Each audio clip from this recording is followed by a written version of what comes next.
the delay, sir. Thank you. Thank you. Thank you. എല്ലാവർക്കും നമസ്കാരം. IFPH 1866 ദിവസത്തെ മലയാള പരിപാടിയിലേക്ക് സ്വാഗതം. ആദ്യമായി ഒരു നിമിഷത്തെ മൗന പ്രാർത്ഥന. നന്ദി. ഇന്ന് ലോക മാനസിക ആരോഗ്യ ദിനമാണ്. അപ്പൊ അതോടനുബന്ധിച്ചൊരു പ്രത്യേക പരിപാടിയാണ് IFPH ഇന്ന് ആസൂത്രണം ചെയ്തിരിക്കുന്നത്. എന്തുകൊണ്ടാണ് ഇങ്ങനെ ഒരു പരിപാടി ആസൂത്രണം ചെയ്ത് ചോദിച്ചു കഴിഞ്ഞാല്, നമുക്കറിയാം നമ്മുടെ എല്ലാ മെഡിസിനും തന്നെ മാനസികാരോഗ്യമായിട്ട് ബന്ധപ്പെട്ട അവസ്ഥകൾ ഉപയോഗിക്കാൻ കഴിയും. ഒരു ചെറിയ അസുഖം, ജലദോഷം വന്നാൽ പോലും അതിനകത്തും ആ ഒരു അവസ്ഥ നമുക്ക് മനസ്സിലാക്കാനും ഉപയോഗിക്കാനും കഴിയും. ഇത്രത്തോളം സാധ്യതകളുള്ള ഒരു അപാരമായ അത്ഭുതകരമായ മെഡിസിനാണ് ഹോമിയോപ്പതി. അപ്പൊ അതുകൊണ്ട് തന്നെ നമ്മൾ അതിനകത്ത് കൂടുതൽ പഠിക്കേണ്ടതുണ്ട്. ഭാഗ്യവശാൽ നമുക്ക് അങ്ങനെ ഒരു സ്ഥാപനം ഇപ്പോൾ കുറിച്ചിയിലുണ്ട്. നേരത്തെ ഉള്ളതായിട്ട് ഇപ്പോൾ കുറെ കൂടെ വളർന്നിട്ടുണ്ട്. നമുക്ക് അവിടെ നിന്ന് പ്രമുഖരായ 2 വ്യക്തികളെയാണ് കിട്ടിയിട്ടുള്ളത്. ഒന്നും മുൻ അസിസ്റ്റന്റ് ഡയറക്ടർ ശ്രീധരക്കുറുപ്പ് സാറും, രണ്ടാമത് ഇപ്പോഴത്തെ ആളുടെ അസോസിയേറ്റ് പ്രൊഫസർ ജ്ഞാനപ്രകാശ് സാർ. രണ്ടും വളരെ പരിണതപ്രജ്ഞ വ്യക്തികളാണ്. അവരെ 2 പേരെയും നമ്മൾ ഈ പരിപാടി കിട്ടിയിട്ടുണ്ട്.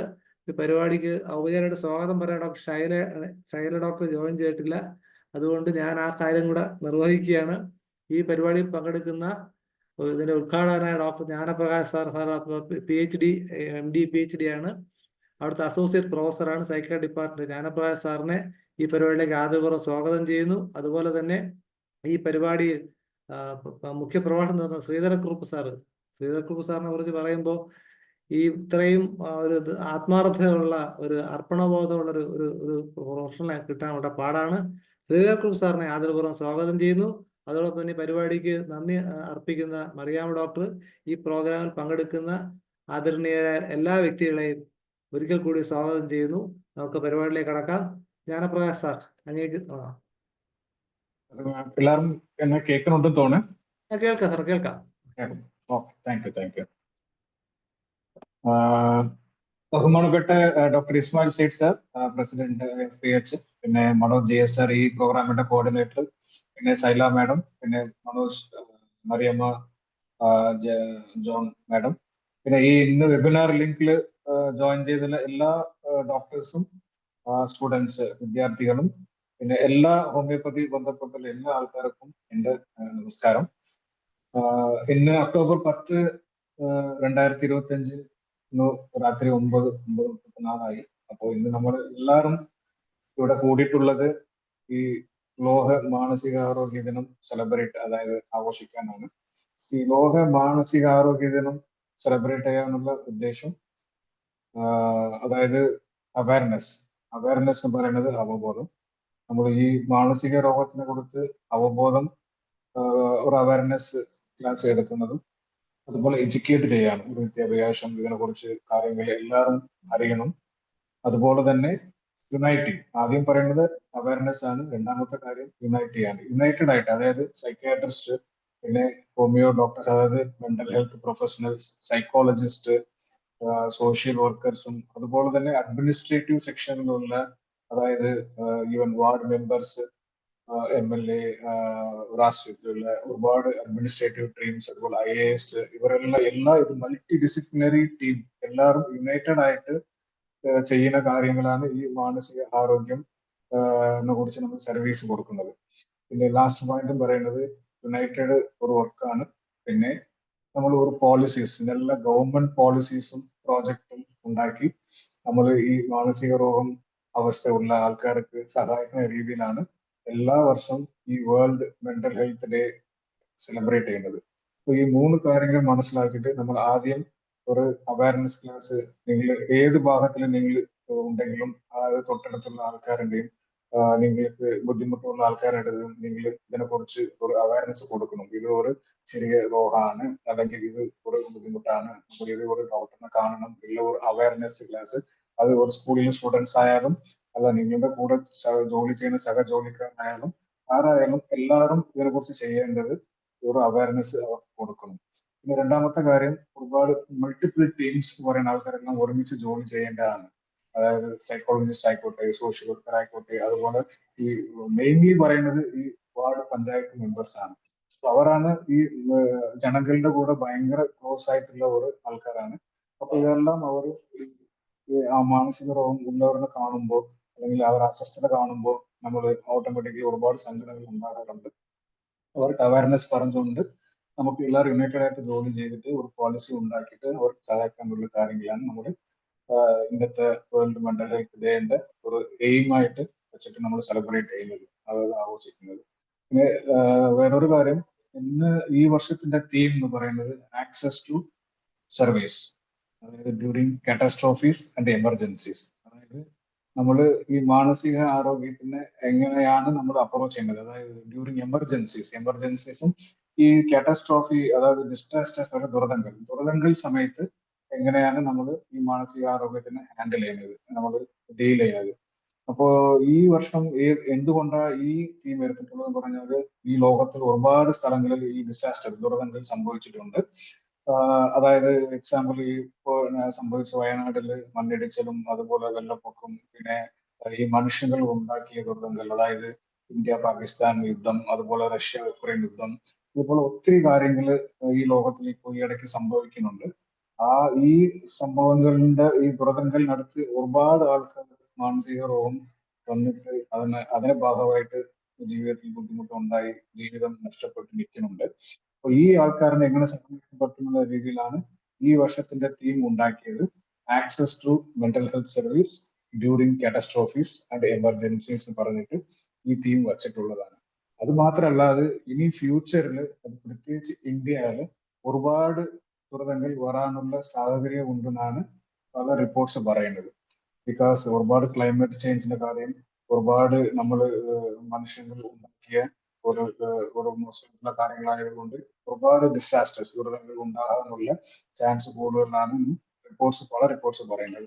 അപ്പൊ ഇതെല്ലാം മനസ്സിലാക്കിക്കൊണ്ട് നമ്മൾ ഇന്ന് ഒക്ടോബർ 10 ഈ പ്രോഗ്രാം, ഇത് അവയർനെസ് ക്ലാസ് ആയിട്ട് ഭാഗമായിട്ട് നമ്മൾ വെബിനാറുകളിൽ കയറി എല്ലാവരും ഒരുപാട് കാര്യങ്ങൾ നമ്മൾ അറിഞ്ഞുകൊണ്ട് ഒത്തിരി പേർക്ക് സഹായിക്കണം എന്നുള്ള ഒരു തോന്നലിൽ ഞാൻ ഈ പ്രോഗ്രാം ഇനാഗ്രേറ്റ് ചെയ്ത് വെക്കുവാണ്.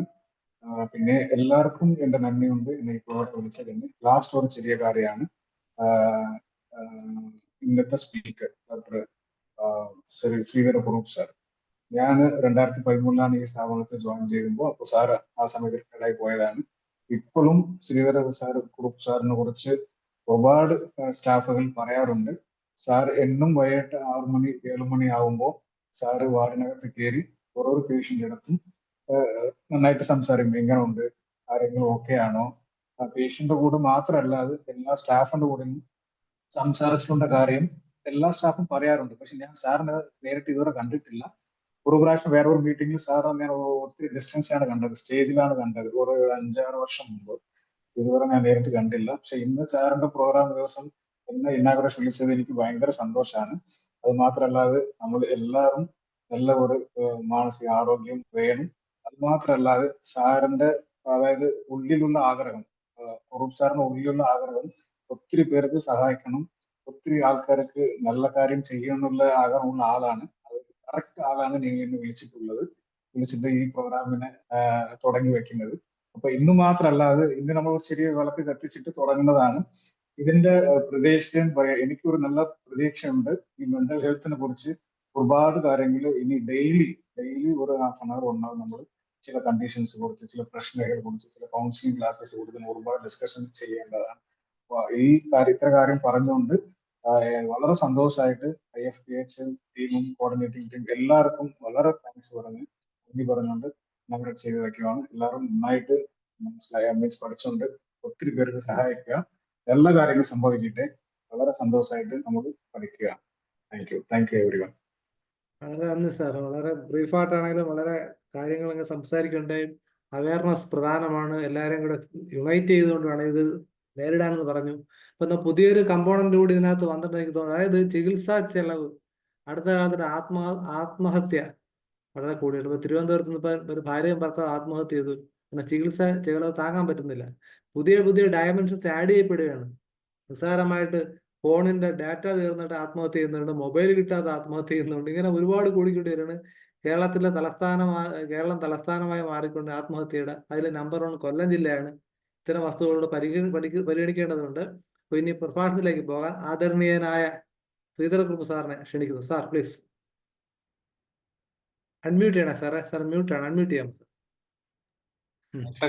കേൾക്കാമോ? കേൾക്കാം സാർ, കേൾക്കാം. ഓക്കെ, എല്ലാവർക്കും എൻ്റെ വിനീതമായ കൂപ്പുകൈ. അതുപോലെ തന്നെ ഈ സെമിനാറിന് ഈ ഇന്നത്തെ വിഷയം മാനസികാരോഗ്യത്തിൽ സംസ്കാരത്തിന്റെ പങ്ക്. അതിൻ്റെ അകത്ത് ഞാൻ ഒന്നുകൂടെ ചേർക്കുകയാണ്, മാനസികാരോഗ്യത്തിൽ സംസ്കാരത്തിന്റെ പങ്ക് മാത്രമായിട്ട് ഹോമിയോപ്പതിയുടെ പങ്ക് കൂടെ ചേർക്കുകയാണ്. അങ്ങനെ ഞാൻ 3 ഭാഗമായിട്ടാണ് ഇത് ചെയ്യാൻ ഉദ്ദേശിക്കുന്നത്. ഇന്ന് ഒരു ഭാഗമേ ചിലപ്പോൾ തീരത്തുള്ളൂ, അത് തന്നെ മുഴുവൻ തീരുമെന്ന് പറയാൻ പറ്റിയല്ല. എന്തായാലും ആദ്യം തന്നെ നമ്മുടെ ഹോമിയോപ്പതി ഹനുമാനാണ് ആദ്യത്തെ മനഃശാസ്ത്രജ്ഞെന്ന എൻ്റെ തോന്നൽ. കാരണം ആദ്യം മനസ്സിനെക്കുറിച്ചും അതിനെക്കുറിച്ചൊക്കെ കൂടുതൽ പഠിക്കുകയും അതിനെക്കുറിച്ച് കൂടുതൽ ചിന്തിക്കുകയും ചെയ്ത ഹനുമാന്റെ കാലത്ത്. നമ്മുടെ ഏതൊരു മെഡിസിൻ എടുത്താലും ആദ്യം അതിൻ്റെ അകത്ത് മെന്റൽ സിംറ്റം ഹോമിയോപ്പതിയിൽ. അപ്പം അന്നേരം അതിൻ്റെ പ്രാധാന്യം അന്ന് മുതലേ ഉണ്ട്. എന്ന് ഹോമിയോപ്പതി കണ്ടുപിടിച്ചോ അന്ന് മുതലേ ഹോമിയോപ്പതിക്ക് ഈ മെന്റൽ സിംറ്റവും മെന്റൽ ഡിസീസിനുമുള്ള ട്രീറ്റ്മെന്റ് അന്ന് മുതൽ ഹനുമാൻ ചെയ്തതായിട്ട് നമുക്ക് ചരിത്രം പരിശോധിച്ചാൽ മനസ്സിലാക്കും. അതുകൊണ്ട് ഹോമിയോപ്പതിക്ക് ഒരു വലിയൊരു സാധ്യതയാണ്. ഇപ്പം ഡോക്ടർ ജ്ഞാനപ്രകാശം പറഞ്ഞു, അതായത് ഞാൻ അവിടുത്തെ അസിസ്റ്റന്റ് ഡയറക്ടറായിട്ടിരുന്ന ഇപ്പോഴത്തെ സ്ഥിതി അതിലൊക്കെ മെച്ചമായി. കോളേജ് തുടങ്ങി, ഒരുപാട് ഡോക്ടർമാരുണ്ട്. ഞങ്ങൾ 5 പേരായിരുന്നു. അത് ഈ അവസരത്തിൽ ഞാൻ അവർ 5 പേരെ ഓർക്കാണ്. ഒന്ന് ഡോക്ടർ ഗോപിനാഥൻ, ഒന്ന് ഡോക്ടർ ജനാർദ്ദൻ നായർ, ഒന്ന് ഡോക്ടർ PG മോഹനൻ, ഒന്ന് ഡോക്ടർ ശിവദാസ്, ഒന്ന് ഡോക്ടർ ഇന്ദിര, പിന്നെ ഡോക്ടർ പോൾ സുമിത്രൻ.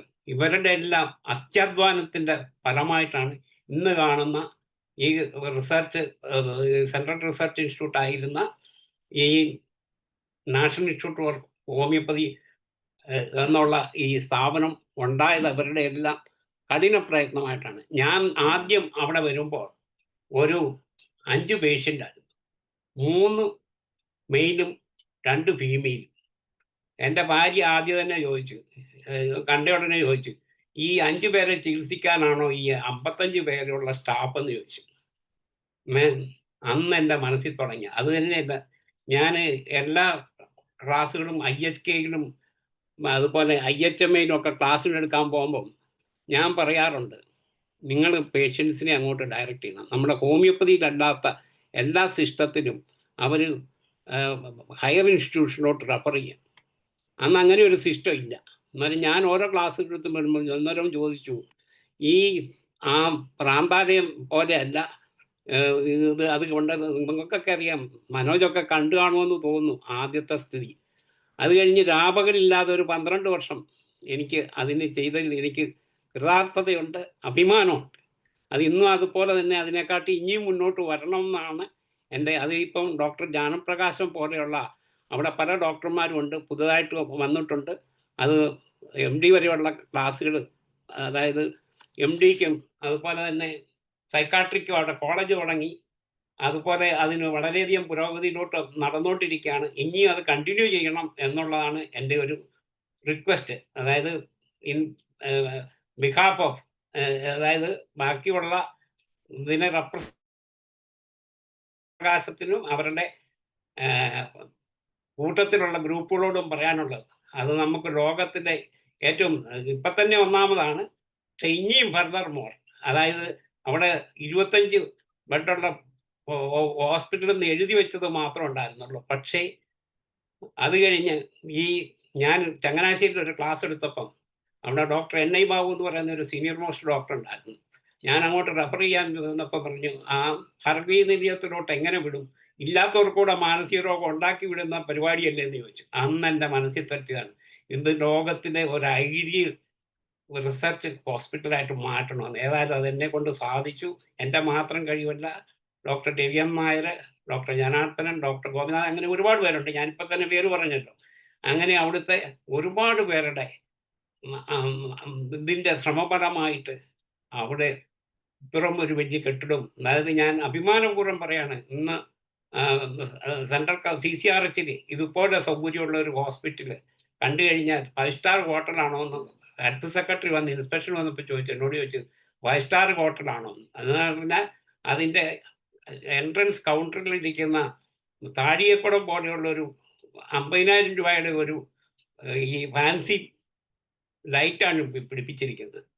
അന്നേരം എന്നോട് ചോദിച്ചു, ഇതെന്നാ 5 സ്റ്റാർ ഹോട്ടലാണോ എന്ന് ചോദിച്ചു. അതെ, ലോകത്തിൽ എങ്ങും ഇല്ലാത്ത സൗകര്യം സെൻട്രൽ റിസർച്ച് ഇൻസ്റ്റിറ്റ്യൂട്ടിലുണ്ട്. അതുകൊണ്ട് ആൾക്കാർ ഈ കേട്ടുകൊണ്ടിരിക്കുന്നവരും അതുപോലെ ഇനി ഇത് കേൾക്കുന്നവരും ഇത് അതിനോട് അങ്ങോട്ട് റെഫർ ചെയ്യാം. അവിടെ വേണ്ടി എല്ലാ സൗകര്യങ്ങളും ഉണ്ട്. അതുപോലെ ഒരു ആ, 10 15 എന്നറിയാൻ മേല ബെഡ്, പേ വാർഡുണ്ട്. ഇങ്ങേയറ്റം അവിടെ ICU ഉണ്ട്. പണ്ടൊക്കെ അതിനെ വേറെ പല പേരാ വിളിച്ചുകൊണ്ടിരുന്നത്. അതൊന്നും ഞാനിപ്പോൾ പറയുന്നില്ല. എന്നാലും ഈ മെൻ്റൽ ആക്ട് അനുസരിച്ചിട്ടുള്ള, അതായത് 87 തൊട്ട് അവിടെ ഉണ്ടായിരുന്നു. ഇപ്പം 17 അത് പുതുക്കി അതുണ്ടെന്നാണ് എൻ്റെ ധാരണ. കാരണം അത് സെൻട്രൽ ഗവൺമെൻറ് ആയതുകൊണ്ട് അത് അങ്ങനെ തന്നെ ചെയ്യണം. അതുകൊണ്ട് എല്ലാവിധ സൗകര്യങ്ങളും ഉണ്ട്. ഇനി ഒന്നും പറ്റിയില്ലെങ്കിൽ ഇത് കേട്ടുകൊണ്ടിരിക്കുന്ന ആൾക്കാർ അതിവിടെ ഒന്ന് പോയി ഒന്ന് കാണണം എന്നാണ് എൻ്റെ റിക്വസ്റ്റ്. ഞാനിരുന്നപ്പോൾ പലരെയും വിളിച്ചു, പലരും വന്നില്ല. എന്നാൽ ഇപ്പോഴെങ്കിലും ഒന്ന് പോയി അതൊന്ന് കാണണമെന്ന് എൻ്റെ ഒരു താഴ്മയായ എളിമയോട് കൂടിയുള്ള ഒരു റിക്വസ്റ്റാണ്. ആരെങ്കിലും സമയമുള്ളപ്പം അവിടുത്തെ ഇൻചാർജിനോട് പെർമിഷൻ ചോദിക്കേണ്ടി വരും അകത്തൊക്കെ കയറി കാണണമെങ്കിൽ. എന്നാലും എങ്ങനെയാണ് മാനസിക രോഗം ഈ ഹോമിയോപ്പതി കൊണ്ട്, വെറും നമ്മുടെ ഈ സിംഗിൾ റെമഡി കൊണ്ട് കുറയുന്നെന്ന് റിയലായിട്ട് കാണണമെങ്കിൽ, അതായത് അവിടെ വരുന്ന സൈക്കാട്രിസ്റ്റുകൾ പോലും അതിശയിച്ചു പോയിട്ടുണ്ട്. അതായത് ഹോമിയോപ്പതി പലതും അലോപ്പതി കൊണ്ട് കുറയാത്ത പല രോഗങ്ങളും പരിപൂർണമായിട്ട് ഹോമിയോപ്പതി കൊണ്ട് കുറയ്ക്കാൻ സാധിക്കും.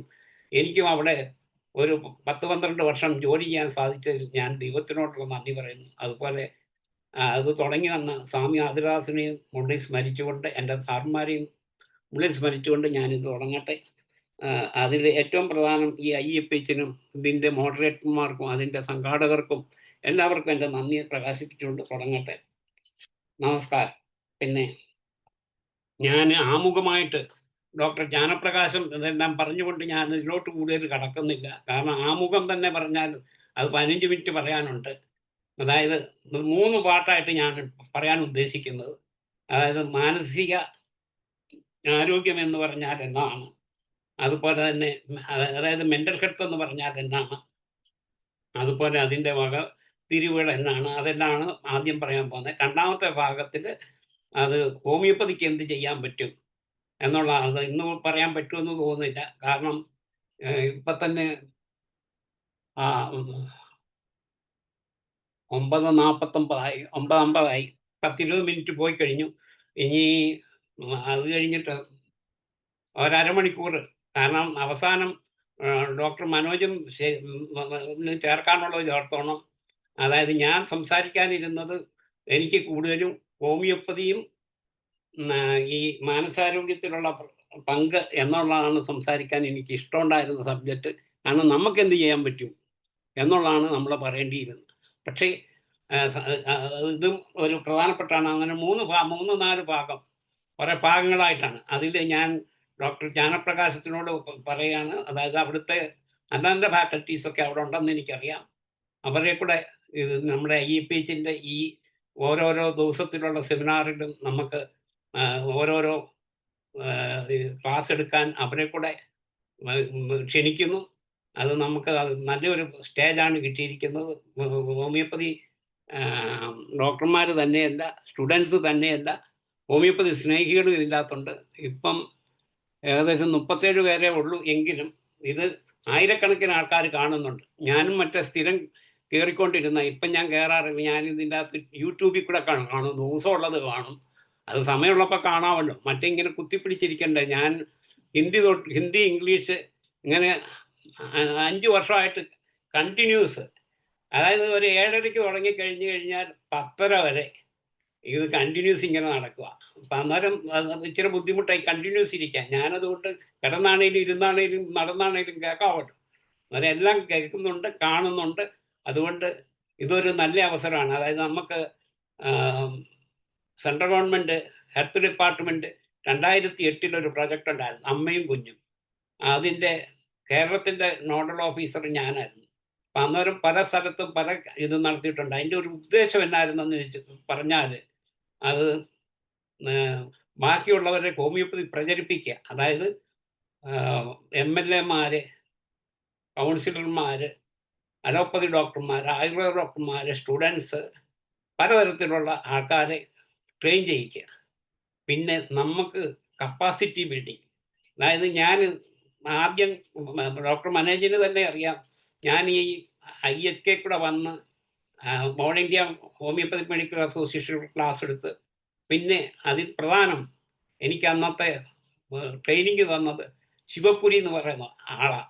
1982 എനിക്ക് 2 ദിവസത്തെ ട്രെയിനിങ് തന്നു. എനിക്കും വേറെ 6 ഡോക്ടർമാർക്കും ട്രെയിനിങ് തന്നു. പുള്ളി പറഞ്ഞു, വെറും ശമ്പളത്തിന് വേണ്ടിയുള്ള ഒരു ജോലിയല്ല റിസർച്ചും നമ്മൾ സേവിക്കുന്ന ജനങ്ങളെ, പൈസയ്ക്ക് വേണ്ടി ആകരുത്. ഞാൻ സർവീസ് ചെയ്തിടത്തോളം കാലം ഒരിക്കലും ഞാൻ ഇപ്പോഴും എനിക്കറിയാൻ മേല എൻ്റെ പെൻഷൻ എന്തുമാത്രം വരുന്നുണ്ടെന്ന്. അത് ബാങ്കിൽ വരും, ആവശ്യമുള്ളപ്പോൾ എടുക്കും എന്നുള്ളതല്ലാതെ അത് എന്നാ വരുന്നുണ്ട്, എത്ര പൈസ. അതുകൊണ്ട് എല്ലാവരോടും എനിക്ക് പറയാനുള്ളത്, ഇവിടെ ഇരിക്കുന്ന ഹോമിയോപ്പതിയുടെ ഡോക്ടർമാരോടും അതുപോലെ തന്നെ ഈ സ്റ്റുഡൻസിനോടും പറയുന്നത്, പൈസ നമ്മൾ നോക്കരുത്, അത് പുറകെ വന്നോളും, അത് താനേ വന്നോളും. അതുകൊണ്ട് ജനസേവനത്തിനായിട്ട് ജനങ്ങളെ ഹോമിയോപ്പതിയെ പ്രചരിപ്പിച്ച് അതിനുവേണ്ടി കാര്യങ്ങൾ ചെയ്യണമെന്ന് ഞാൻ എൻ്റെ കൂട്ടത്തിൽ അറിയാതെ കാട് കയറി പോയതാണ്. നമുക്ക് വിഷയത്തിലോട്ട് കിടക്കാം. കാരണം ഇപ്പം ഏകദേശം അരമണിക്കൂറേ ഉള്ളൂ. എന്നാലും അരമണിക്കൂർ കൊണ്ട് ചെയ്യാവുന്നത് ചെയ്യാം, ഭാഗമായിട്ട് ചെയ്യാം. അന്നേരം എന്താണ് ആദ്യം അതൊരു ചെറിയ ആമുഖമെങ്കിലും പറയാമെന്ന് വിചാരിക്കുന്നു. ഹോമിയോപ്പതിയിൽ എന്താണ് ബാക്കിയുള്ള സിസ്റ്റത്തിനെക്കാട്ടി നമുക്ക് ഇപ്പം നമ്മൾ ഈ ഡയഗ്നോസ് ചെയ്യണമെങ്കിൽ ക്രൈറ്റീരിയകൾ പലതുണ്ട്. പക്ഷേ അതിൽ ചിലപ്പം നമുക്ക് ബൈപ്പോളാറാണോ, ഡിപ്രഷനാണോ, സ്കിസോഫ്രേനിയ ആണോ, ആൻസൈറ്റി ന്യൂറോസ് ആണോ, ഫോബിയ ആണോ എന്നൊക്കെ ഡയഗ്നോസ് ചെയ്യാൻ ചിലപ്പം ബുദ്ധിമുട്ട് വരും. അതുപോലെ പലതരത്തിൽ അവരുടെ മെഡിസിൻ ബാക്കിയുള്ള സിസ്റ്റത്തിൽ ഉള്ള മെഡിസിൻ, ഞാൻ ആരെയും കുറ്റം പറയുന്നില്ല, അതുകൊണ്ടാണ് ബാക്കിയുള്ള സിസ്റ്റത്തിലൊന്ന് വേർഡ് ഉപയോഗിക്കുന്നത്. അവിടെയൊക്കെ എന്ന് പറഞ്ഞാൽ താൽക്കാലിക ഒരു റിലീഫ് മാത്രമേ കൊടുക്കാൻ പറ്റൂ. നമ്മളത് കംപ്ലീറ്റ് ആർക്കെങ്കിലും സംശയം ഉണ്ടെങ്കിൽ നമ്മുടെ കുറിച്ചിയിലുള്ള ആ ഹോസ്പിറ്റലിൽ പോയി കാണാം, എത്ര കേസുകളാണ് കുറഞ്ഞു പോകുന്നത്. ഈ അടുത്ത കാലത്ത് എൻ്റെ കൂടെ പഠിച്ച ഒരാൾ ചോദിച്ചു, അവിടെ കുറയാതെ വരുന്നവർ ഞങ്ങളൊക്കെ ചികിത്സിച്ച് കുറവ്. ഞാൻ പറഞ്ഞു, അങ്ങനെയാണ് ഡോക്ടറുടെ ക്ലിനിക്കിൻ്റെ മുമ്പിൽ ഒരു വലിയ ക്യൂ കാണുമല്ലോ എന്ന് ചോദിച്ചു. അത് പിന്നെ പുള്ളി വിളിച്ചിട്ടില്ല. സത്യമാണ്, ഇത് ഗവൺമെൻറ്റിൻ്റെ ഏറ്റവും നല്ല ഹോമിയോപ്പതിയുടെ ആ പ്രിൻസിപ്പിൾ അനുസരിച്ചിട്ട് ഏറ്റവും കൂടുതൽ അങ്ങേയറ്റം ഇത് അതിൻ്റെ സിസ്റ്റമാറ്റിക് ആയിട്ട് മരുന്നുകളും പരീക്ഷണ നിരീക്ഷണങ്ങൾ നടത്തി അനലൈസ് ചെയ്ത് കൊടുക്കുന്ന ഒരു സ്ഥാപനമാണ് ഗവൺമെൻറ് ലെവലിൽ ഈ കുറിച്ചിട്ടുള്ള സ്ഥാപനം. ആർക്കെങ്കിലും അങ്ങനെ ഉണ്ടെങ്കിൽ അങ്ങോട്ട് റെഫർ ചെയ്യാവുന്നതാണ്. അതിനുള്ള വേണ്ടിയ എല്ലാ സൗകര്യങ്ങളും ഉണ്ട്. ഓക്കെ, ഇനി നമുക്ക് സബ്ജക്റ്റിലോട്ട് കിടക്കാം. അന്നേരം ഏറ്റവും കൂടുതൽ നമുക്ക് ഹോമിയോപ്പതിയിൽ എന്നാണെന്ന് വെച്ചാൽ ഫിസിക്കൽ, മെൻ്റൽ, എമോഷൻ, ലോകാരോഗ്യ സംഘടന തന്നെ ഹെൽത്തിനെക്കുറിച്ച് പറഞ്ഞിരിക്കുന്ന ശാരീരിക, മാനസിക, വൈകാരിക, സാമൂഹ്യമായിട്ടുള്ള ആരോഗ്യത്തിനെയാണ്, അല്ലാതെ രോഗമില്ലാത്ത അവസ്ഥയല്ല ഇതിന് നിർവചിച്ചിരിക്കുന്ന ലോകാരോഗ്യ സംഘടന തന്നെ. അന്നേരം മാനസിക, അതിൽ പ്രധാനം മാനസിക ആരോഗ്യമാണ്. സത്യത്തിൽ നമുക്ക് മാനസിക രോഗത്തിനെ അതിനെ ഒരു ക്യാൻസർ, മാനസിക ക്യാൻസർ എന്ന് തന്നെ വേണേൽ വിളിക്കാം. കാരണം ഒരു ക്യാൻസർ ഉണ്ടെങ്കിൽ അവർ ഇത് കാണും. പക്ഷെ ഒരു മാനസിക രോഗി ഒരു വീട്ടിലുണ്ടെങ്കിൽ ഒന്ന് അനുഭവിച്ച് നോക്കണം, അന്നേരം അറിയാം. അതായത് ഞാൻ 2010 പുതിയ കെട്ടിടത്തിലോട്ട് മാറി രോഗികളെയൊക്കെ അങ്ങോട്ട് മാറ്റി അത് പണിത് ഉദ്ഘാടനം ചെയ്തതിൻ്റെ 2 ദിവസത്തിനകം അതിൻ്റെ മുമ്പിലത്തിലുള്ള ചില്ലുകളെല്ലാം അടിച്ച് തകർത്ത് കളഞ്ഞു.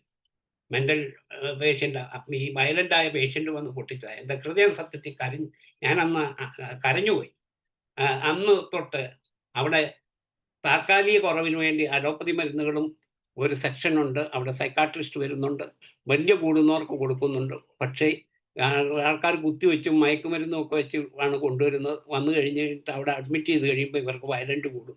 എന്നാലും നമ്മുടെ മരുന്ന് കൊണ്ട് വളരെ. പിന്നെ വേറൊരു സത്യങ്ങളല്ല, ഞാൻ പറയാൻ മറന്നുപോകും, എനിക്ക് പഴയതുപോലെയല്ല, ചില മറവികളുണ്ട്. അതുകൊണ്ടാണ് ആദ്യം തന്നെ ഇതൊക്കെ പറയുന്നത്, കാട് കയറി പറയുന്നത്. അതായത് ഇനി തീർത്തും മാറാതെ വരുന്നതാണെങ്കിൽ പോലൂടെ നമുക്ക് കൺട്രോൾ ചെയ്യാനും life can be extended, sufferance can be reduced, അത് നമുക്ക് മനസ്സിലാകും. അവിടെ പോയി കണ്ടിട്ടില്ലാത്തവരൊന്ന് കാണുമെന്ന് എൻ്റെ ഒരു റിക്വസ്റ്റ്.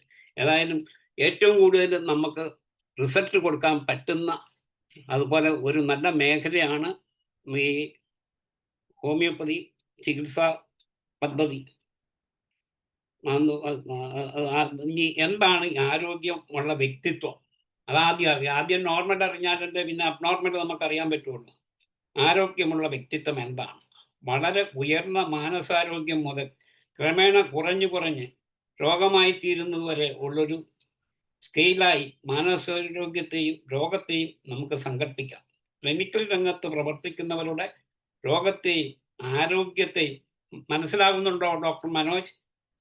കേൾക്കാവോ? ക്ലിയർ ആണ് സാറേ, ക്ലിയർ ആണ്. സ്പീഡ് കൂടിയെങ്കിൽ പറഞ്ഞോണേ. പറയാം സാറേ, കുഴപ്പമില്ല. ക്ലിനിക്കൽ രംഗത്ത് പ്രവർത്തിക്കുന്നവരുടെ രോഗത്തെയും ആരോഗ്യത്തെയും കുറിച്ചുള്ള സങ്കല്പം അവരുടെ ചിന്തയെയും വീക്ഷണത്തെയും വിലയിരുത്തുന്നതിനെയും ചികിത്സയെയും സ്വാധീനിക്കുന്നു. ആരോഗ്യമുള്ള വ്യക്തിത്വത്തിന്റെ സവിശേഷതകളെക്കുറിച്ച് പലരും പല രീതിയും വിവരിക്കുന്നു. ജഹോദ വിവരിക്കുന്ന ഇത്തരത്തിലുള്ള മാനദണ്ഡം വ്യക്തിയുടെ മാനസികാരോഗ്യം വിലയിരുത്താൻ ഉപയോഗപ്പെടുത്താം. 1. അവനവനോടുള്ള മനോഭാവം, നല്ലതും കൃത്യതയുമുള്ള ആത്മസങ്കല്പം, ഉയർന്ന ആത്മാഭിമാനം. 2. വളർച്ച, വികസനം, ആത്മസാക്ഷാത്കാരം, വ്യക്തി തൻ്റെ കഴിവുകൾ എത്രമാത്രം ഉപയോഗിക്കുന്നുവെന്നതും ഭാവിയെക്കുറിച്ചുള്ള കാഴ്ചപ്പാടുകളും ഇപ്പോഴത്തെ ജീവിതവും. 3. ഏകീകരണം, ഇൻ്റഗ്രേഷൻ, വ്യക്തിത്വത്തിൻ്റെ വിവിധ ഘടകങ്ങൾ എത്രമാത്രം ഏകീകൃതമാണെന്ന് ഉള്ളതാണ്. 4. സ്വാശ്രയം, ഓട്ടോണോമി, തൻ്റെ ആവശ്യങ്ങൾക്ക് യോജിച്ച വിധം പെട്ടെന്ന് തീരുമാനമെടുക്കുന്നതിനുള്ള കഴിവ്.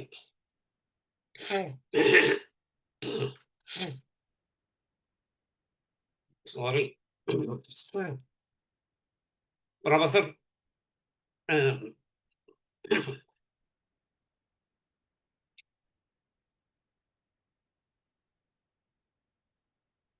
കഴിവ് അല്ല പ്രാപ്തി.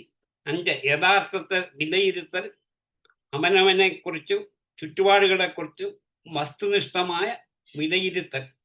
6. സാഹചര്യങ്ങളുടെ മേൽ നിയന്ത്രണം നേടൽ, സ്നേഹിക്കാനും സ്നേഹിക്കപ്പെടാനും ജോലി ചെയ്യാനും കളിക്കാനും മറ്റു വ്യക്തികളുമായി ബന്ധം സ്ഥാപിക്കാനും സാഹചര്യങ്ങൾക്കനുസരിച്ച് പ്രവർത്തിക്കാനും പൊരുത്തപ്പെടുന്നതിനും പ്രശ്നങ്ങൾ പരിഹരിക്കുന്നതിനുമുള്ള കഴിവ്.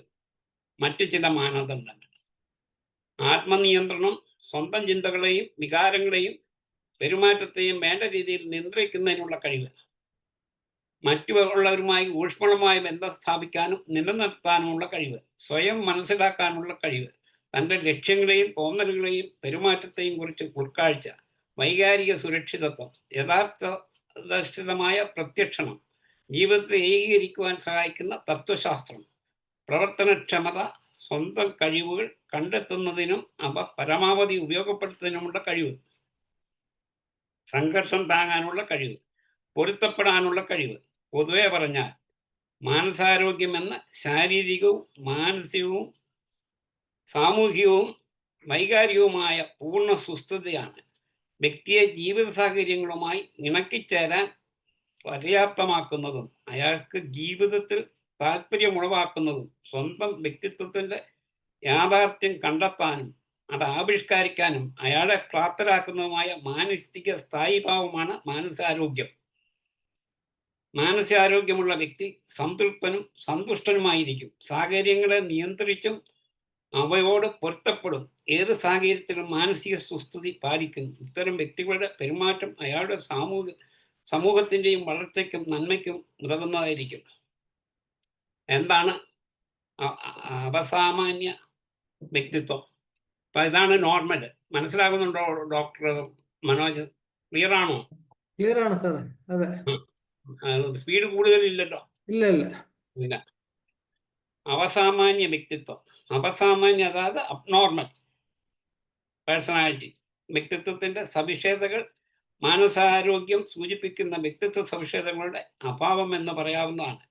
1. ആത്മനിയന്ത്രണമില്ലായ്മ, അതായത് പെട്ടെന്ന് ദേഷ്യം വരിക, സങ്കടം വരിക, പേടി തോന്നുക, സ്ട്രെസ് അനുഭവപ്പെടുക മുതലായവ. 2. മാനസികമായ കരുത്ത് ഇല്ലായ്മ, ഈഗോ സ്ട്രെങ്ത്. പെരുമാറ്റത്തിൽ അയവ്, ഫ്ലെക്സിബിലിറ്റി ഇല്ലായ്മ, മോശമായ ആത്മസങ്കല്പം, വ്യക്തിത്വ ഏകീകരണത്തിൻ്റെ അഭാവം, സ്വാതന്ത്ര്യത്തിൻ്റെ അഭാവം, യഥാർത്ഥത്തെ ശരിയായി വിലയിരുത്താൻ കഴിവില്ലായില്ല, സാഹചര്യങ്ങളുടെ മേൽ നിയന്ത്രണം കൈവഴിക്കാൻ കഴിയാതെ വരിക, ഇനി മാനസിക രോഗങ്ങളും വർഗീകരണങ്ങളും. മാനസിക രോഗങ്ങളെ പല വിഭാഗങ്ങളായി തരംതിരിക്കാവുമെങ്കിൽ രോഗപരിശോധന, ചികിത്സ, രോഗകാരണങ്ങൾ മനസ്സിലാക്കാൻ, രോഗത്തിൻ്റെ ഗതി പ്രവചിക്കാൻ തുടങ്ങി എളുപ്പമാകുന്നു. മാനസിക രോഗങ്ങളെക്കുറിച്ചുള്ള വീക്ഷണങ്ങളിൽ മാറ്റങ്ങൾ വന്നതുപോലെ അവയുടെ വർഗീകരണത്തിനും പല മാറ്റങ്ങളും വന്നിട്ടുണ്ട്. മാനസിക രോഗങ്ങളെ തരംതിരിച്ചുകൊണ്ടുള്ള 2 രീതികളാണ് DSM, അതായത് diagnostic and statistical manual of mental disorders. 2 ICD, international classification of diseases, injuries and causes of death. ഇതിൽ ആദ്യത്തെ തരംതിരിക്കൽ അമേരിക്കൻ സൈക്കാട്രിക് അസോസിയേഷൻ്റെയും രണ്ടാമത്തെ ലോകാരോഗ്യ സംഘടനയുടേതുമാണ്. DSM-ൻ്റെ പല എഡീഷനുകളും ഇറങ്ങിയിട്ടുണ്ട്. ആദ്യ എഡീഷൻ 1950-ലും, രണ്ടാമത്തെ എഡീഷൻ 1968-ലും, മൂന്നാമത്തെ 1980-ലും പ്രസിദ്ധീകരിച്ചു. 1987-ൽ DSM തേർഡ് വീണ്ടും പരിഷ്കരിച്ചു. ഇത് DSM തേർഡ് R എന്നറിയപ്പെടുന്നു. പരിഷ്കരിച്ച ഏറ്റവും പുതിയ എഡീഷൻ DSM 4, 5, 6 ഒക്കെ ആയി. 1900 പുറത്തിറങ്ങി. DSM പോലെ തന്നെ ICD-യുടെയും പല പതിപ്പുകളും ഇറങ്ങിയിട്ടുണ്ട്. ഏതാനും പുതിയ എഡീഷനായ ICD 10 1999-ൽ പ്രസിദ്ധീകൃതമായി. ഇതിൽ മാനസിക രോഗങ്ങളെക്കുറിച്ചും പെരുമാറ്റ തകരാറുകൾക്കുമായി F എന്ന ഒരു അധ്യായം ഉണ്ട്.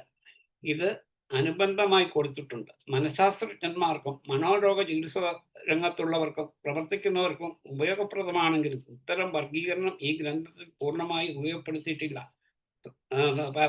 പലയിടത്തും അത് അപ്രസക്തമാണ്. അത് റിസർച്ചിലും അതുപോലെ ഡയഗ്നോസിലും ട്രീറ്റ്മെൻറ്റിലും ഒക്കെയാണ്. പക്ഷേ ഇവിടെ അത് അത്ര പ്രസക്തമല്ല. എങ്കിലും അത് പറഞ്ഞെന്നുള്ളതേ ഉള്ളൂ.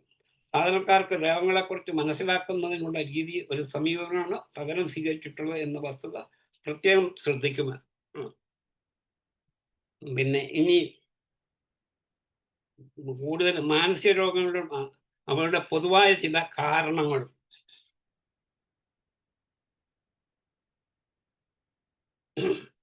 മാനസിക രോഗങ്ങളും അവയുടെ പൊതുവായ ചില കാരണങ്ങളും. മാനസിക രോഗങ്ങളുടെ കാരണങ്ങളെക്കുറിച്ചുള്ള വ്യത്യസ്ത വീക്ഷണങ്ങൾ നാം മനസ്സിലാക്കി. ഏതുതരം രോഗമായാലും അവയുടെ കാരണങ്ങൾ അതീവ സങ്കീർണമാണ്. ഇത് സാഹചര്യങ്ങളോടുള്ള വ്യക്തിയുടെ പൊരുത്തപ്പെടലാണ്.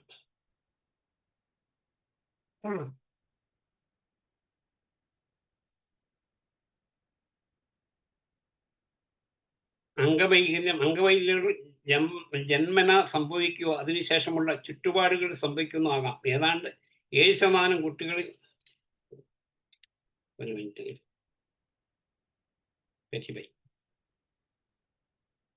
വ്യക്തിത്വ സവിശേഷതകൾ, മാനസിക സംഘർഷത്തിന്റെ തീവ്രത തുടങ്ങിയ നിരവധി ഘടകങ്ങളെ ആശ്രയിച്ചാണ് ഇരിക്കുന്നത്. അതിനാൽ വിവിധ മോഡലുകളെ കുറിച്ച് മനസ്സിലാക്കുന്നതിനോടൊപ്പം മാറി വരുന്ന കാര്യകാരണങ്ങളെക്കുറിച്ചുള്ള വീക്ഷണവും മനസ്സിലാക്കേണ്ടതുണ്ട്.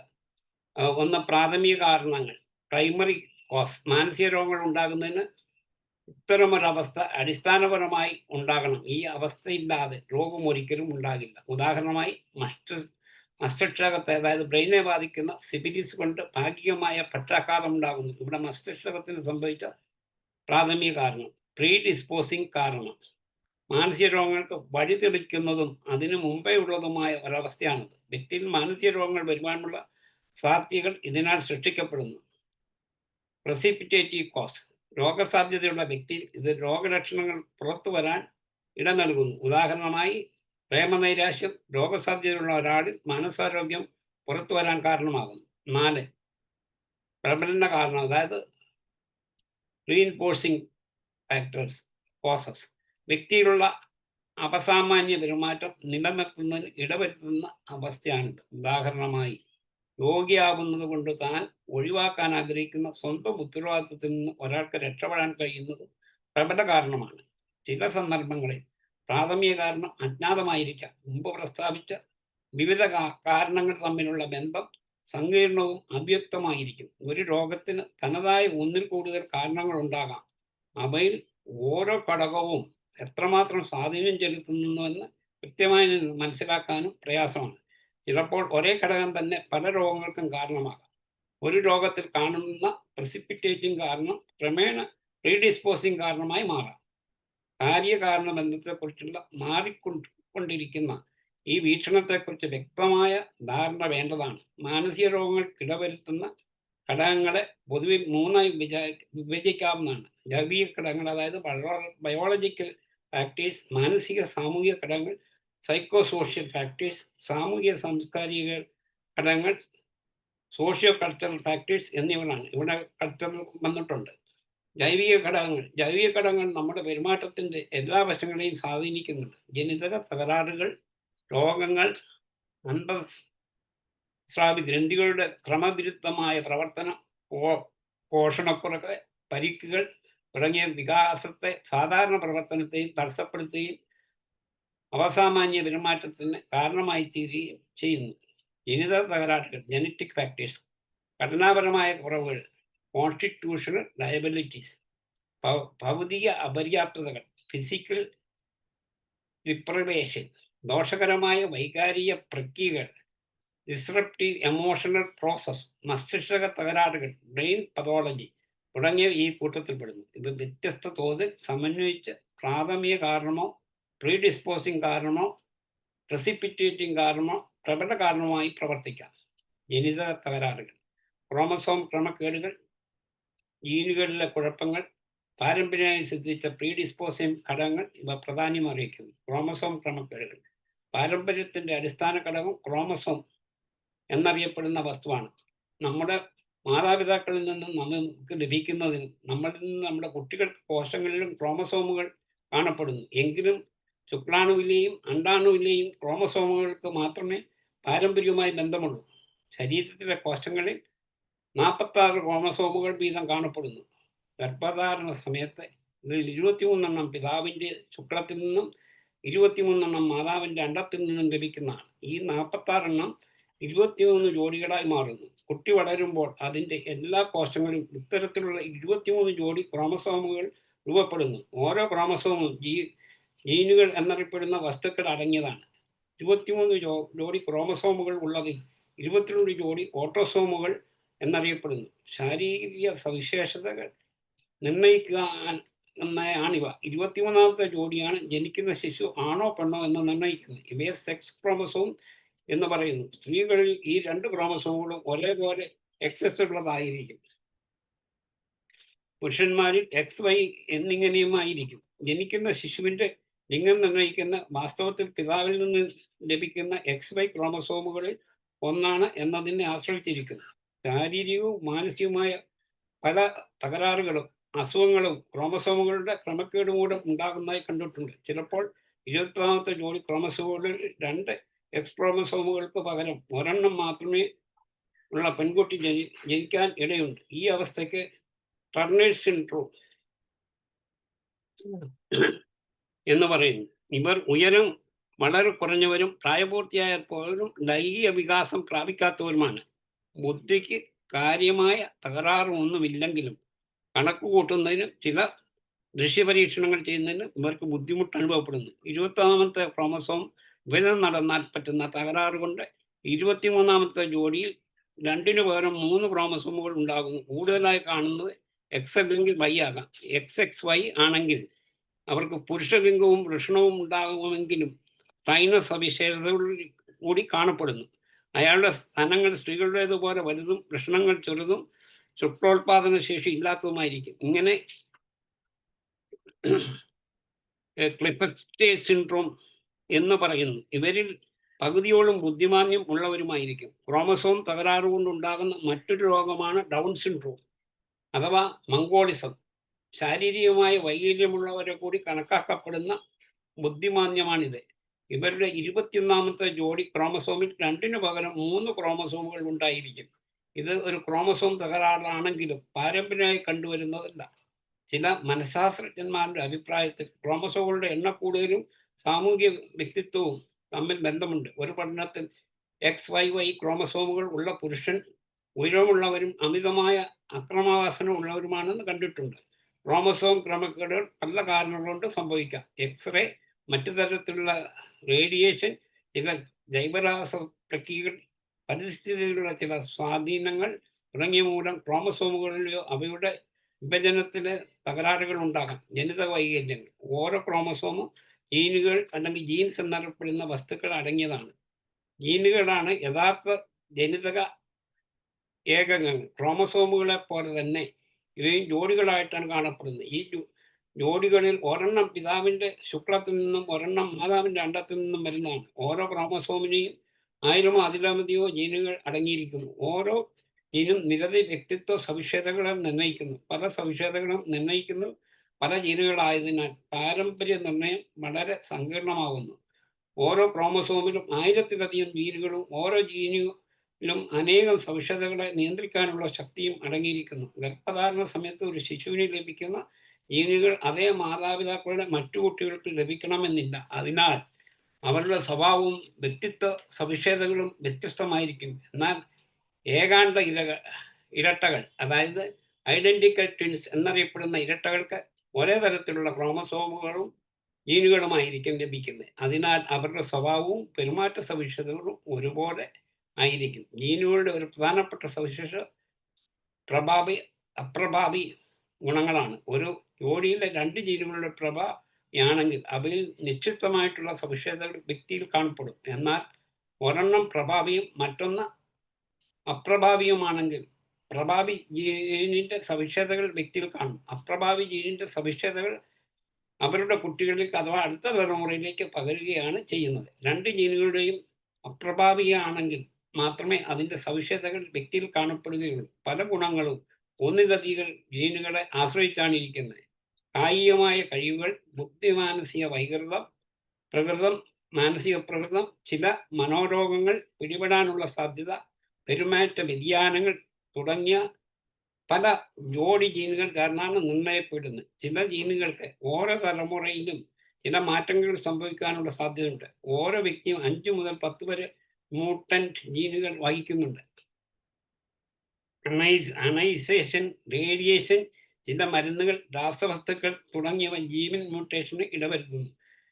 ചിലവ അപകടകരമായ ചില രോഗങ്ങൾക്ക് ഇടവരുത്തുന്നു. ഏതാണ്ട് 2000-ലധികം ജനിതക തകരാറുകളെ കുറിച്ച് അറിവായിട്ടുണ്ട്. അവയിൽ 4-1 പ്രഭാവി ജീനുകൾ വഹിക്കുന്നവയാണ്. ജനസംഖ്യയുടെ ഏതാണ്ട് 1% പേരിൽ ഇതുമൂലമുള്ള പ്രശ്നങ്ങൾ അനുഭവപ്പെടുന്നു. ചില ഗവേഷകരുടെ അഭിപ്രായത്തിൽ ഇത്തരത്തിലുള്ള ജനിതക സ്വാധീനം മാനസിക രോഗങ്ങളുടെ കാര്യത്തിൽ പൂർണ്ണമായി സ്ഥിരീകരിക്കപ്പെട്ടിട്ടില്ല. മാനസിക രോഗങ്ങളുടെ കാര്യത്തിൽ പാരമ്പര്യം ഒരു പ്രീഡിസ്പോസിഷൻ കാരണമായി വർത്തിക്കാം. മാത്രമല്ല, ഒന്നിൽ കൂടുതൽ ജീനുകളുടെ പ്രവർത്തനം ഇവിടെ സംഭവിക്കാവുന്നതാണ്. ഘടനാപരമായ കുറവുകൾ പാരമ്പര്യത്തിൻ്റെയും ചുറ്റുപാടുകളിലും സ്വാധീനത്തിൽ നിന്ന് ഉരുത്തിരിയുന്ന ജൈവികമായ ഘടനാ സവിശേഷതയാണ് ഇതുകൊണ്ട് ഉദ്ദേശിക്കുന്നത്. ശരീരപ്രകൃതി, അംഗവൈകല്യങ്ങൾ, സംഘർഷം താങ്ങുന്നതിനുള്ള കഴിവ് തുടങ്ങിയവ പ്രധാനമാണ്. ശരീരപ്രകൃതി, ഒരാളുടെ ശരീരപ്രകൃതിയും ആകാരഭംഗിയും അയാളുടെ വ്യക്തിത്വ വികസനത്തോടും പൊരുത്തപ്പെട്ടതിനെയും സ്വാധീനിക്കുന്നു. കാഴ്ചയിലുള്ള സൗന്ദര്യം അയാളുടെ കുറിച്ചുള്ള മറ്റുള്ളവരുടെ വിലയിരുത്തലിനെ സ്വാധീനിക്കുന്നു. മാത്രമല്ല, അത് ഒരു വ്യക്തിയുടെ ആത്മസങ്കല്പത്തെയും അതുവഴി പെരുമാറ്റത്തെയും സ്വാധീനിക്കുന്നു. സ്പീഡ് കൂടുതലുണ്ടോ? ഇല്ലല്ലോ. ഇല്ല സാർ, ഇല്ല. കുറച്ചുകൂടെ ഉള്ളൂ. അതായത് ഇതങ്ങ് തീർത്തേക്കാം, എന്നിട്ട് പിന്നെ അടുത്തത് നമുക്ക് പിന്നെ അടുത്ത ഓക്കെ സാർ, അങ്ങനെ ചെയ്യാം. അംഗവൈകല്യമുള്ള ജന്മന സംഭവിക്കുകയോ അതിനുശേഷമുള്ള ചുറ്റുപാടുകളിൽ സംഭവിക്കുന്നോ ആകാം. ഏതാണ്ട് 7% കുട്ടികൾ ജന്മന ഏതെങ്കിലും മാനസികമോ ശാരീരികമോ വൈകാരികമോ ഉള്ള വൈകല്യങ്ങൾ കാണപ്പെടുന്നതായി ചില പഠനങ്ങൾ സൂചിപ്പിക്കുന്നു. ഇവയിൽ 3-1 പാരമ്പര്യം കൊണ്ടുണ്ടാകുന്നതാണെന്ന് കണക്കാക്കപ്പെടുന്നു. 6-1 മരുന്ന് കൊണ്ടോ രോഗങ്ങളുണ്ടോ സംഭവിക്കുന്നവയാണ്. ചില തകരാറുകൾ ജനന സമയത്ത് തന്നെ പ്രത്യക്ഷപ്പെടുന്നു. എന്നാൽ ചില മാസങ്ങൾക്കോ വർഷങ്ങൾക്കോ ശേഷമായിരിക്കും പ്രകടമാകുന്നത്. ഗർഭാവസ്ഥയിലുള്ള ചില സാഹചര്യങ്ങൾ ജന്മനായുള്ള കരാറുകൾക്കും അകാല ജനനത്തിനും ഇടവരുത്തുന്നു. ഗർഭകാലത്തുള്ള പോഷകാഹാരക്കുറവ്, അപകടങ്ങൾ, റേഡിയേഷൻ, ചില മരുന്നുകൾ, അടുത്ത വൈകാരിക സംഘർഷം തുടങ്ങിയ ഇക്കൂട്ടത്തിൽപ്പെടുന്നു. ഏതു തരത്തിലുള്ള വൈകാര്യമായാലും അയാളുടെ ആത്മസങ്കല്പത്തെയും പൊരുത്തപ്പെടലിനെയും സ്വാധീനിക്കുന്നു. അവശത, ആത്മനിന്ദ, വെറുപ്പ് തുടങ്ങിയ ഉടലെടുക്കുന്നതിന് സാധ്യതയുണ്ട്. ഇവ അവരുടെ ശാരീരിക വൈകല്യങ്ങളെക്കാൾ അടുത്ത സ്വാധീനം ചെലുത്തുന്ന മാനസിക വൈകാര്യങ്ങളായി മാറുന്നു. സംഘർഷം താങ്ങാനുള്ള കഴിവ്. മാനസിക സംഘർഷങ്ങളുള്ള ഒരാളുടെ ശാരീരിക പ്രതികരണം വളരെ പ്രധാനമാണ്. മാനസിക സംഘർഷം അന്തഃസ്രാവി ഗ്രന്ഥികളുടെ പ്രവർത്തനത്തെ താറുമാറാക്കിയ മാനസിക സംഘർഷങ്ങൾ താങ്ങാനുള്ള കഴിവ് കുറഞ്ഞവരിലാണ് അവസാമാന്യ പെരുമാറ്റങ്ങൾ കൂടുതലായി കാണപ്പെടുന്നത്. അപര്യാപ്തതകൾ, പലതരത്തിലുള്ള ഭൗതിക അപര്യാപ്തതകൾ മാനസിക രോഗങ്ങളുടെ കാര്യത്തിൽ പ്രീഡിസ്പോസിങ് കാരണങ്ങളോ പ്രിസിപ്പേറ്റീവ് കാരണങ്ങളോ വർത്തിക്കാം. പോഷകാഹാരക്കുറവ്, ഉറക്കക്കുറവ്, ക്ഷീണം തുടങ്ങിയ ഇത്തരം ഘടകങ്ങളാണ്. ചെറുപ്പകാലത്തുള്ള കടുത്ത പോഷകാഹാരക്കുറവ് ശാരീരിക വളർച്ച തടസ്സപ്പെടുത്തുകയും പ്രതിരോധ ശക്തി കുറയ്ക്കുകയും ചെയ്യുന്നു. അഷ്ടകൃത്ത വളർച്ച തടസ്സപ്പെടും, ബുദ്ധിമാന്ദ്യത്തിന് ഇടവരികയും ചെയ്യുന്നു. ഉറക്കം മനുഷ്യന്റെ അടിസ്ഥാനപരമായ ഒരാവശ്യമാണ്. ഉറക്കവും തകരാറുകളും മാനസിക രോഗം പുറത്തു വരുന്നതിന് ഇടവരുത്തുന്ന ഘടകങ്ങളാണ്. ക്ഷീണത്തിനുള്ള പ്രധാന കാരണം കൂടിയാണിത്. പോഷകാഹാരക്കുറവ് തുടങ്ങിയ മാനസിക സംഘർഷം താങ്ങുന്നതിനുള്ള വ്യക്തിയുടെ കഴിവ് കുറയ്ക്കുകയും മാനസിക പ്രശ്നങ്ങൾ ഉണ്ടാക്കുന്നതിന് വഴിയൊരുക്കുകയും ചെയ്യുന്നു. ചെറിയ തോതിലുള്ള മാനസിക വൈകാരിക പ്രശ്നങ്ങൾ തീവ്രമാകുന്നതിന് ഇത് കാരണമാകുന്നു. ദോഷകരമായ വൈകാരിക പ്രക്രിയകൾ, അമിതമായ ദേഷ്യം തുടങ്ങിയവ അനുഭവപ്പെടുമ്പോൾ അന്തസ്രാവി ഗ്രന്ഥികളും മറ്റ് ഗ്രന്ഥികളും പ്രക്രിയകളിലും മാറ്റങ്ങൾ വരുന്നു. ഇവ അപകടമായ ചുറ്റുപാടുകളെ നേരിടുന്നതിന് അവയിൽ നിന്ന് പിന്മാറുന്നതിനുള്ള ഊർജ്ജം പ്രദാനം ചെയ്യുന്നു. ഉയർന്ന മനസ്സിൽ ടെൻഷൻ, വേഗത്തിലുള്ള ഹൃദയമിടിപ്പ്, ത്വരിതഗതിയിലുള്ള ശ്വസനം തുടങ്ങിയവ ഇത്തരം പ്രതികരണങ്ങളാണ്. എന്നാൽ ആധുനിക യുഗത്തിൽ അപകടകരമായ ചുറ്റുപാടുകളെ ശാരീരികമായി നേരിടേണ്ട ആവശ്യം കുറവാണ്. മറിച്ച് ബുദ്ധിപരമായിട്ടാണ് ഇവയെ നേരിടേണ്ടി വരുന്നത്. അതിനാൽ ഈ ശാരീരിക പ്രതികരണങ്ങൾ അനാവശ്യമായി തീരുന്നു. ചെറിയ തോതിലുള്ള വൈകാരിക ഉത്തേജനം പ്രശ്നപരിഹാരത്തിന് സഹായമാണ്. എന്നാൽ ഇവ അമിതമായി തീരുമ്പോൾ ദോഷകരമായി തീരുന്നു. നീണ്ടു നിൽക്കുന്ന ഇത്തരം വൈകാരിക പ്രതികരണങ്ങൾ പെപ്റ്റിക് അൾസർ, ഉയർന്ന രക്തസമ്മർദ്ദം, ഹൃദയരോഗം തുടങ്ങിയ പല മനോജന്യ ശാരീരിക രോഗങ്ങൾക്കും കാരണമാണ്. മസ്തിഷ്ക തകരാറുകൾ, കേന്ദ്ര നാഡീമുഖത്തെ ബാധിക്കുന്ന തകരാറുകൾ മാനസിക രോഗത്തിൽ കാരണമായി തീരുന്നു. മസ്തിഷ്കത്തിലെ തകരാറുകളും മസ്തിഷ്ക പ്രവർത്തനത്തെ ബാധിക്കുന്ന വിഷവസ്തുക്കളും അപസാമാന്യ പെരുമാറ്റത്തിന് കാരണമാകുന്നു. ചില സന്ദർഭങ്ങളിൽ ഇതിൻ്റെ ഫലം താൽക്കാലികമായിരിക്കും, എന്നാൽ മറ്റു ചിലരുടെ ഫലം ദീർഘകാലം നിലനിൽക്കുന്നതായിരിക്കും. അടുത്തത്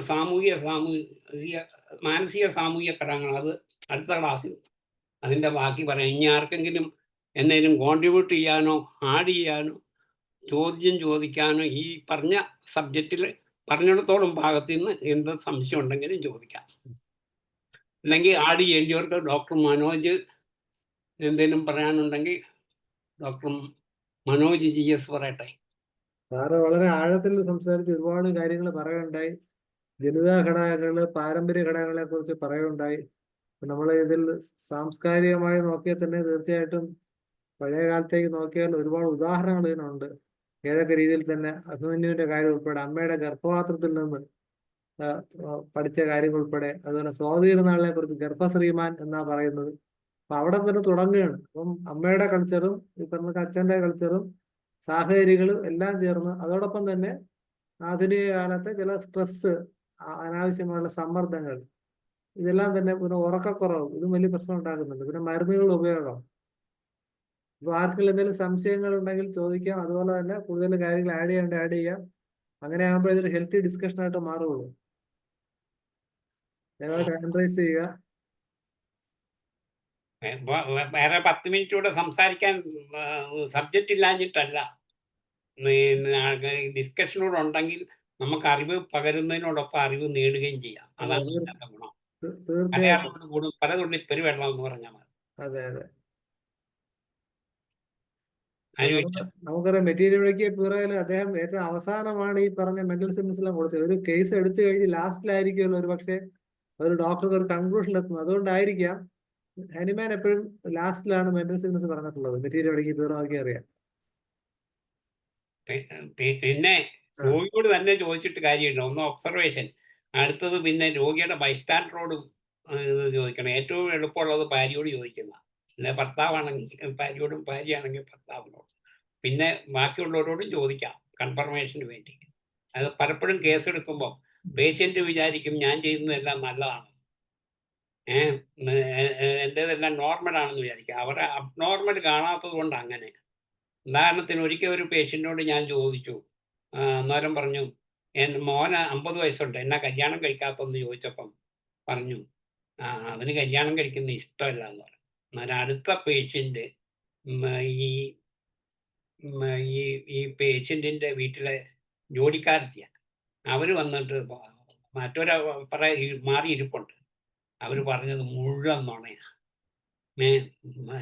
അവർക്ക് വേറൊരു സ്ത്രീ വീട്ടിൽ വരുന്ന അവർക്ക് ഇഷ്ടമല്ല. എന്നെ പോലും അവർക്ക് കാണരുത്. അന്നേരം നമ്മൾ അസസ് ചെയ്യുമ്പോൾ മെൻ്റൽ പേഷ്യൻറ്റിനെ പ്രത്യേകിച്ചും കേസ് ടേക്കിങ് വളരെ ഇമ്പോർട്ടൻ്റ് ആണ്. അസസ് ചെയ്യാൻ പ്രയാസമാണ്. അവർ പറയുന്നത് മുഴുവൻ സുബോധത്തോടെ ആയിരിക്കില്ല. അതുകൊണ്ട് മെൻ്റൽ കേസ് ടേക്കിങ്ങിന് പ്രത്യേക പെർഫോമൻസും പ്രത്യേക ക്വസ്റ്റ്യൻ ഓർഡറും ഒക്കെ ഉണ്ട്. അതിന് പ്രത്യേക പ്രോട്ടോക്കോളാണ്. ബാക്കിയുള്ള സാധാരണയുള്ള പ്രോട്ടോക്കോൾ പോലെയല്ല. അത് മെൻ്റൽ ഡിസീസ് കൈകാര്യം ചെയ്യുന്ന അവർക്ക് മനസ്സിലാകും എന്തൊക്കെയാണെന്ന്. അത് റിസർച്ചിനൊക്കെയാണ് ഭയങ്കര വലിയ പ്രോട്ടോക്കോളാണ്. 100-150 പേജ് വരെ കാണും. അതിന് ചില സ്കെയിലുകൾ ഉപയോഗിക്കും. അങ്ങനെയൊക്കെ ഒരുപാടുണ്ട്. അസസ്മെൻ്റൊക്കെ ഒരുപാടുണ്ട്. അതൊക്കെ അവരൊക്കെ ക്ലാസ് എടുക്കട്ടെ. അവരൊക്കെ ചെയ്തുകൊണ്ടിരിക്കുന്നവരല്ല. ഞാനെല്ലാം കണ്ടാരാണ്ട് പറഞ്ഞിട്ട് പശുവിൻ ചത്ത് മോരിലെ പുളിയും പോയെന്ന് പറഞ്ഞ മാതിരിയാണ് നമ്മുടെ സ്ഥിതി. അങ്ങനല്ല സാർ, ഇത് ഈ ഹോമിയോപ്പതിക്ക് ഒരു പ്രത്യേകത കോഹിനൂർ രത്നം പോലെയാണ്. നാൾക്ക് നാൾ നിറം വെച്ച് വരും. പഴകും തോറും ഇത് കൂടിക്കൊണ്ടിരിക്കും. അപ്പൊ എന്റെ ഒരു വീക്ഷണത്തില് 3 പ്രൊഫഷൻസാണ് അങ്ങനെ കണ്ടിട്ടുള്ളത്. ഒന്ന് ഇത് വക്കീലന്മാര്, രണ്ടാമത് ആയുർവേദ ഡോക്ടർമാര്, ഇത് അതുക്കും മേലെ ഹോമിയോപ്പതി ഡോക്ടർമാരുടെ. കാരണം ഒരിക്കലും ഒരു മെഡിസിൻ നമ്മൾ ഇത് ബാൻ ചെയ്യുന്നില്ല, കളയുന്നില്ല, ആഡ് ചെയ്തിരിക്കുകയാണ്. അപ്പൊ തീർച്ചയായിട്ടും 50 വർഷം പരിചയം എന്ന് പറയുമ്പോൾ അതൊരു വലിയ വലിയ നേട്ടം തന്നെ ആയിരിക്കും. ജയചന്ദ്രൻ ഡോക്ടർ ഹാൻഡ് റൈസ് ചെയ്തിട്ടുണ്ട്. ജയചന്ദ്രൻ ഡോക്ടർ ജയചന്ദ്രൻ അൺമ്യൂട്ട് ചെയ്യാമോ? പുള്ളി നമ്മളെ ഒരു സ്ഥിരം പാർട്ടിസിപ്പന്റും സ്ഥിരം ചോദ്യകർത്താവുക. ഡോക്ടർ കുറുപ്പ് സംസാരിക്കും. സാറേ കേൾക്കുന്നു. അങ്ങേ പ്ലാറ്റ്ഫോമിൽ കണ്ടതിൽ വളരെ സന്തോഷമുണ്ട്. മനുഷ്യ ജന്മങ്ങളിലെ അത്ഭുത പ്രതിഭാസങ്ങളെ വളരെ വിശദമായ രീതിയിൽ തുറന്നുകെട്ട് അങ്ങേ എത്ര അനുമോദിച്ചാലും മതിയാകത്തില്ല. ഇതിന്റെ ബാക്കി ഭാഗങ്ങൾ കേൾക്കാൻ ഞങ്ങൾ കാതോർത്തിരിക്കുകയാണ്. അടുത്ത് തന്നെ വീണ്ടും വീണ്ടും വന്ന് ഇതിന്റെ ബാക്കി ഭാഗങ്ങൾ നന്നായി പറഞ്ഞു തരണം. നമ്മളെ കോളേജിൽ പഠിച്ചിട്ടുള്ള ഒരു അതിനേക്കാളും വളരെ വ്യക്തമായും ക്ലിയറായും അങ്ങ് നമുക്ക് ഒരു കോളേജ് പ്രൊഫസർ പറഞ്ഞു തരും പോലെ പറഞ്ഞു തരുന്നു. കോളേജിൽ കിട്ടാത്ത അറിവുകളും അങ്ങയിൽ നിന്ന് കിട്ടുകയുണ്ടായി. എത്ര അഭിനന്ദിച്ചാലും മതിയില്ല. ഇനി വീണ്ടും വീണ്ടും വീണ്ടും വരണേ എന്നുള്ള ഒരു അഭ്യർത്ഥനയോടുകൂടി ഞാൻ ചോദിച്ചില്ലല്ലോ. അത് കഴിഞ്ഞ് എന്നെ വിളിച്ചില്ലല്ലോ. ഏതാണ്ട് 1-2 കേസുകൾ ഡിസ്കസ് ചെയ്യാറുണ്ടെന്ന്. വിളിക്കും സാറിനെ ശല്യപ്പെടുത്തണ്ടെന്ന് വെച്ചാണ്. എന്നാലും ഞാൻ അങ്ങനെയൊന്നുമില്ല. ഞാൻ പറയട്ടെ, നമ്മുടെ അടുത്ത് ഈ ഒരു കസ്റ്റമർ വന്നു കഴിഞ്ഞാൽ നമുക്ക് അതുകൊണ്ട് സന്തോഷമുള്ളൂ എന്ന് പറഞ്ഞ മാതിരിയാ. ഇതൊരു ഹാപ്പിനെസ് അല്ലേ. ഒരു ദിവസം ഒരു പേഷ്യന്റും ഇരുന്ന് നോക്കിയേ.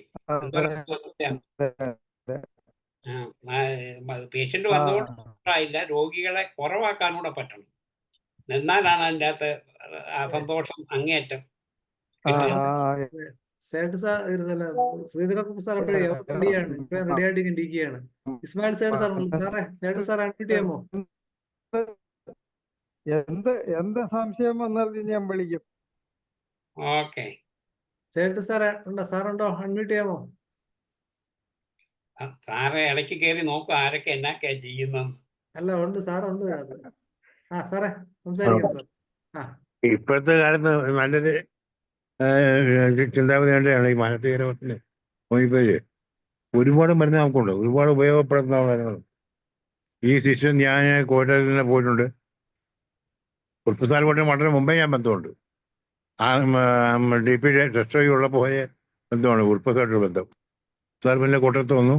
ഞങ്ങൾ കോട്ടയത്ത് രവീൻ നായർ അതിനുവേണ്ടി ഒരുപാട് ശ്രമിച്ചിട്ടുണ്ട്, ഡെവലപ്പ് ചെയ്യാൻ വേണ്ടി. പുള്ളി ഒരുപാട് സമയം മെനക്കെടുത്തുകയും ബുദ്ധിമുട്ടുകയും ചെയ്തിട്ടുണ്ട്. അങ്ങനെയൊക്കെയാണ് ഈ ഇത്രയും നല്ല രീതിയിൽ വന്നത്. തുടക്കത്തിലൊക്കെ വളരെ പേരൊന്നും ഇല്ലായിരുന്നു. എന്തോ അത് കൊടുക്കുന്നു അല്ലാതെ ഞങ്ങളൊന്നും വലിയ ഇൻട്രസ്റ്റ് കാണിച്ചിട്ടില്ല. കാരണം ഞാനവിടെ കോട്ടയത്ത് ഇന്റേൺഷിപ്പ് നടത്തുമ്പോഴേ അവിടെ ഇന്റേൺഷിപ്പ് എടുത്ത് അതിന് ശേഷം പോയപ്പോഴും വലിയ പ്രധാനം കളിപ്പിച്ചില്ല അവരാരും. കാരണം എന്തൊക്കെ കാട്ടി കൊടുക്കുന്നല്ല ഒന്നുമില്ല. പിന്നീടാണ് അത് കുറച്ച് ഡെവലപ്പായി വന്നത്. ഇപ്പം നല്ല രീതിയിൽ മുന്നോട്ട് പോകുന്നുണ്ട്. എല്ലാവരും ശ്രദ്ധ പതിയുന്നുണ്ട്. ഒരുപാട് രോഗികൾ സുഖമായി പോകുന്നുണ്ട്. വളരെയധികം നല്ല കാര്യങ്ങളാണ്. ഇത്തരം രംഗങ്ങൾ നമ്മുടെ ഓരോ ഡോക്ടർമാർക്കും ചെയ്യാൻ പറ്റുന്ന കാര്യമാണ്. കാരണം ഹോമിയോപ്പതിയിൽ ഏത് മരുന്ന് എടുത്തോണ്ടോ മെന്റൽ സിംറ്റം ഉണ്ട്. അക്കോണൈറ്റ് എടുത്തോ മെന്റൽ സിംറ്റം ഉണ്ട്. ബെലഡാനോ എടുത്തോ അതിനുണ്ട്. അസിക്കൽമുണ്ടോ അതിനുണ്ട്. ആസ്മസുണ്ട്. ഏത് മരുന്ന് ബെലഡാനയ്ക്കുണ്ട്. സാധാരണമായി പനിക്കും ജലദോഷവും ചുമയ്ക്കും ഉണ്ടാക്കുന്ന ബെലഡോണിക്കും ബ്രയോണിക്കും വരെ മെന്റൽ സിംറ്റം. ഏത് മരുന്ന് മെന്റൽ സിംറ്റം ഇല്ലാത്തത്? ഒരു മരുന്ന് പോലും അങ്ങനെ ഇല്ലാത്തതില്ല. അപ്പം നമുക്ക് ഒരുപാട് സ്കോപ്പുള്ള മേഖലയാണത്. നമ്മൾ ശ്രമിച്ച് ചെയ്യുകയാണെങ്കിൽ ഒരുപാട് കാര്യങ്ങൾ ചെയ്യാൻ പറ്റും. Yes. അത് ഞാൻ പറഞ്ഞ ഓരോ സ്ഥാപനത്തിനും ഡിപ്പെൻഡ് ചെയ്യാതെ ഓരോ ഹോമിയോപ്പതിക്കാരനും അതിന് ശ്രമിച്ച് മുന്നോട്ട് വരണമെന്ന് ഞാൻ പറഞ്ഞത്. Okay sir. എന്നാലും മാത്രമേ നടക്കുകയുള്ളൂ. അപ്പൊ സാർ ഓരോ ഡോക്ടർമാരെ ശ്രമിക്കണം. ഓരോ വസ്തുക്കളിലും മെന്റൽ സിംറ്റംസ് ഉണ്ടാക്കാനുള്ള കഴിവുണ്ടെന്ന് പറഞ്ഞപ്പോ എനിക്ക് പെട്ടെന്ന് അതെ. ഓർമ്മ വന്നത് യോഗാനന്ദ പരമഹംസർ അദ്ദേഹം തോട്ട് ട്രോൺസ് ഒരു വാക്ക് തോട്ട് ട്രോൺസ്, ഈ പ്രപഞ്ച ബോധത്തിന്റെ തോട്ട്സ് ആ. ആണ് മെറ്റീരിയൽ ആയിട്ട് എന്നാണ് പറയുന്നത്. അപ്പൊ ആ ഒരു സവിശേഷത ഉണ്ടായിരിക്കും ഒരു പക്ഷേ നമ്മൾ ഈ പറഞ്ഞ പോലെ അങ്ങേയറ്റം മുതൽ ഇങ്ങേയറ്റം വരെ എല്ലാ വസ്തുക്കൾക്കും അത് ഈ മാനസികമായ വ്യതിയാനങ്ങൾ ഉണ്ടാക്കാനുള്ള കഴിവ് പ്രപഞ്ചത്തിലുള്ളതെന്ന് തോന്നുന്നു. നമുക്ക് പരിപാടി അവസാന സമയമാകുന്നു. മറിയാം ഡോക്ടറെ നന്ദി പറയാൻ ക്ഷണിക്കുന്നു. മറിയാം ഡോക്ടറെ.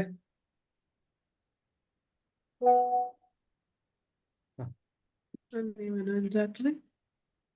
ലോക മാനസികാരോഗ്യ ദിനത്തോടനുബന്ധിച്ച് IFPH സംഘടിപ്പിച്ച ഈ പ്രത്യേക പരിപാടിയുടെ ഉദ്ഘാടന കർമ്മം നിർവഹിക്കുകയും യുദ്ധങ്ങൾ, പ്രകൃതി ദുരന്തങ്ങൾ എന്നീ അത്യാഹിത സന്ദർഭങ്ങളിൽ ഉണ്ടാകുന്ന മാനസിക അനാരോഗ്യത്തെ എങ്ങനെയാണ് കൈകാര്യം ചെയ്യേണ്ടതെന്ന ആശയത്തെക്കുറിച്ച് ആഹ്വാനം ചെയ്യുകയും ചെയ്ത Kottayam national institute in mental health റിസർച്ചിലെ department of psychiatry associate professor Jnanaprakashan ഡോക്ടർക്ക് IFPHന്റെയും ഈ പരിപാടിയിൽ പങ്കെടുക്കുന്ന എല്ലാവരുടെയും പേരിൽ ഹൃദയപൂർവ്വം നന്ദി അറിയിക്കുന്നു.